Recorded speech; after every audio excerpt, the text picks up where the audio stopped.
મહાદેવર, હું છું આપનો એસ્ટ્રોલોજર વિશાલ મહારાજ.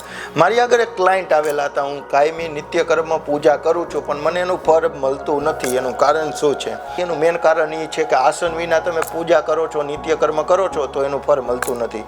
બીજું કે તમારું આસનનો કલર કેવો હોવો જોઈએ, એ બી તમારા મહત્વનો છે. તો રાશિ પ્રમાણે આસનનો કલર હોવો જોઈએ. તમને એમ થતું હોય છે કે મારી આ રાશિ છે, કયો આસનનો કલર હોવો જોઈએ, મારી આ રાશિ છે કયો, તો હું તમને આ ફોટો આપું છું, જે આ 12 રાશિના આસનના કલરનો ફોટો આપું છું.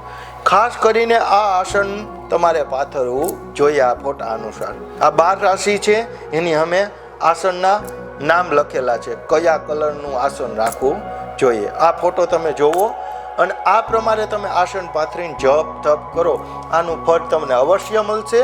અને ફળ મળશે ત્યારે આ રીલ તમને યાદ આવશે કે વિશાલ મહારાજે કીધું તે પછી મને આટલું ફળ મળેલું. એટલે જે કાયમી પૂજા કરે છે એને ખાસ કરીને તમે આ રીલ્સ મોકલી આપો, જેથી કરીને ખ્યાલ આવે કે તમે પણ એની ચિંતા કરો છો અને આસનનું કેવું કલર રાખવો જોઈએ નિત્ય પૂજાવાળાને.